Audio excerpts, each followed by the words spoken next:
Welcome to the Deep Dive. It's great to be here. So for you listening, we have a really fascinating convergence of sources this week. We do. We're pulling from prophetic literature, some wisdom texts, and of course the Gospels. And our mission today is to really dig into this idea of profound knowledge. Right. How is it actually received? And maybe the bigger question is, what happens when that perfect knowledge is used to judge and govern the entire world? It's a huge question. Yeah. And it forces you to rethink what being smart even means. Exactly. Our sources, they present this deep paradox right from the start. Which is? That the path to ultimate insight, to real truth, it requires absolute humility. So we're connecting this idea of having a childlike heart with this just majestic prophecy of a world ruler. A ruler defined by flawless, righteous judgment. It's an amazing connection. It's the ultimate journey, really, from the individual soul to the macro, the fate of the planet. So let's just jump in. Let's do it. Because the opening claim, this is from Luke chapter 10, is maybe the most shocking part. You have Jesus rejoicing, actually praising the Father, because he hides these mysteries. Hides them from the wise and the learned. Right, but reveals them to the childlike. So what do you make of that? I mean, it sounds like conventional intelligence is not just unhelpful here. It almost sounds like it's a barrier. That's what I wrestle with. Yeah. Are we really saying that, intellectual rigor or deep expertise is actually a penalty? It seems so counterintuitive. Especially for people like us, who spend our lives trying to gather and process information. I think if we connect it to the bigger picture, the text isn't really condemning brilliance itself. It's confronting something else. Intellectual pride. Exactly. The wise and the learned often approach truth thinking they already have all the tools to dissect it. They're relying on their own reasoning. Right. And this divine insight, the kind the gospel is talking about, it's conditional. It depends on this openness, this trust. You have to acknowledge that some truths are just, beyond what scholarship can get you. So it's not about being unintelligent. It's about being radically teachable. Yeah, that's a perfect way to put it. You come to the source ready to be taught, not just to critique. And we see this idea echoed, centuries earlier in Psalm 25. Oh, that's a great connection. It says, "The Lord confides in those who fear him." It's about a relationship of trust.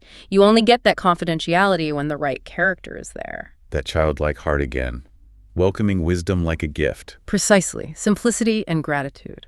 And Jesus really underlines how valuable this access is. He turns to his followers and says, they're blessed. Mm-hmm. He tells them that, prophets and kings longed to see and hear what they were now receiving, but they couldn't.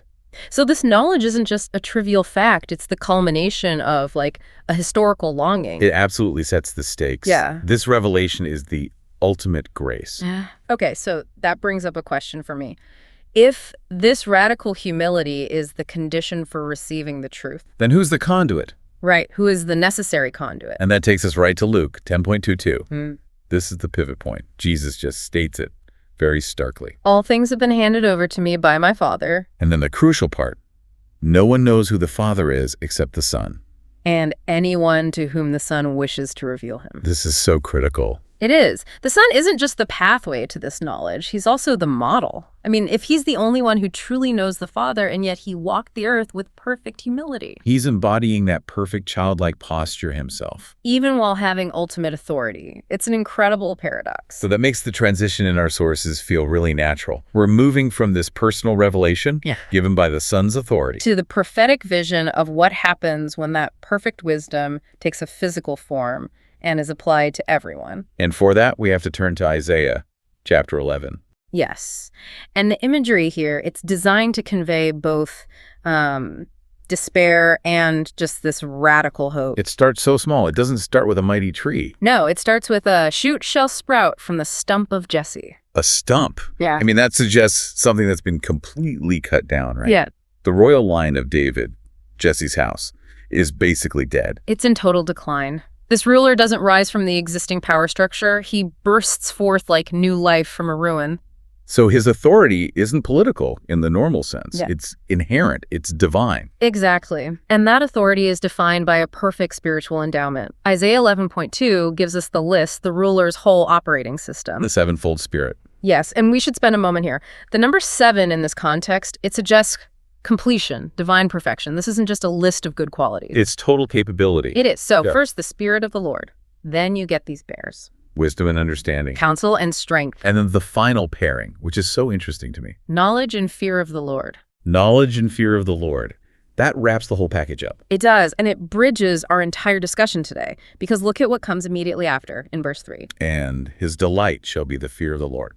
There it is. This is where the ruler's perfect authority meets the receiver's required humility. Okay, wait, let's pause on that, because that is the connection. If this person is the ultimate judge, the final authority, why is his defining pleasure, his delight, something we call fear? And how does that connect back to the childlike heart?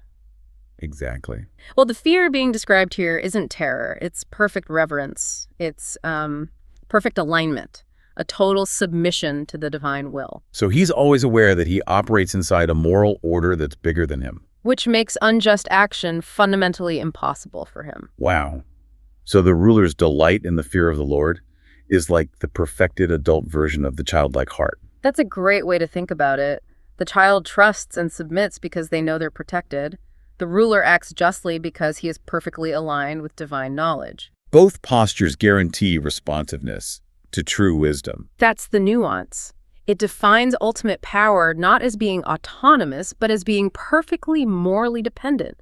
And this perfect wisdom, it immediately translates into action. We see it in his style of judgment. This judge is completely different. The text says he will not judge by appearance. Or decide by hearsay. And think about that. Those two things, what things look like and what people say, that's the foundation of almost all human justice systems. And it's why they fail so often. This judge has an internal source of absolute truth. And his justice is radically focused on the vulnerable. Right. He judges the poor with justice and decides a right for the lands afflicted. And the power he has is, well, it's almost impossible to grasp. He shall strike the ruthless with the rod of his mouth. And with the breath of his lips he shall slay the wicked. The instrument of judgment is his word, his speech. No army, no weapons, no legal battles. What does that tell us about his authority? It tells us it's complete. It's effortless moral authority. His words are the instruments of execution. So if a spoken word can destroy wickedness, it means his knowledge of righteousness is absolute. There's zero friction. And his foundation is just his own moral identity. Justice shall be the band around his waist, and faithfulness a belt upon his hips. And when judgment is that perfect, that effortless, the result is, well, it's the peaceable kingdom. The ultimate dream. The imagery used to describe it, it basically rewrites the laws of nature. This is the poetic climax of Isaiah 11 for sure. All the natural enmity between creatures, it's neutralized. The wolf becomes a guest of the lamb. The leopard lies down with the kid goat. The lion eats hay like an ox. It's a world totally reordered. And the ultimate sign of safety is the immunity of the most vulnerable. A little child guides them all. Right, and the baby plays by the cobra's den, totally safe. All harm, all ruin is just gone. And you can read that literally as a biological change or metaphorically. As, say, the neutralization of hostile political forces. But either way, the meaning is the same. Conflict vanishes when perfect justice is established. And the text gives one single reason why this happens. For the earth shall be filled with knowledge of the Lord, as water covers the sea. There it is. The knowledge that was once hidden, reserved only for the humble, is now universal. It's the very air everyone breathes. That's amazing. And if we look over at Psalm 72, which is essentially a prayer for a king like this, we see the vision echoed. It reinforces the scale. It absolutely does. Psalm 72 confirms this isn't some local event. It says he will rule from sea to sea and from the river to the ends of the earth. It's global. And his character is all about rescue. He rescues the poor, has pity for the lowly. So his global mandate is defined by compassion. And the psalm ends by promising that in him, all the tribes of the earth shall be blessed. Isaiah confirms that same universality. He concludes that this root of Jesse is set up as a signal for the nations. No, all the world's peoples, the Gentiles, will seek him out. Why? Because his dwelling is glorious. The light of perfect governance just attracts the entire globe. So if we try to synthesize this whole journey we've been on, Let's do it. We started with this radical personal requirement, the childlike heart that you need just to receive truth. Then we established the Son as the perfect conduit for that truth, both modeling it and granting access to it. And we finished with a cosmic promise that this truth, when it's fully embodied in the root of Jesse, brings about universal justice, peace, and really Global enlightenment. What this deep dive reveals, I think, is the true definition of ultimate power. It's not military might. No. It's righteous judgment, it's empathy, it's this perfect integration of wisdom and strength that's completely rooted in humility. So the revelation given to the childlike is the understanding that true power serves justice. Not the other way around, which is how our world usually works. It's the highest form of governance imaginable, where knowledge is the water covering the sea and it eliminates all ruin. So we have to leave you, the listener, with a final provocative thought that builds directly on all this. We established that the childlike heart is the necessary posture for receiving divine truth. Now, if the ultimate judge's defining trait, his delight, is in the fear of the Lord, which we defined as perfect alignment and reverence. Okay, I see where you're going with this. What specific, practical knowledge must an ordinary person who's trying to cultivate that childlike heart gain about God's judgment and power in order to sustain that posture of humility when they're faced with suffering or chaos? That is a huge question. How does a perfect knowledge of cosmic justice sustain personal humility in a world that, right now, seems so unjust? Something to think about. Definitely something to mull over until next time.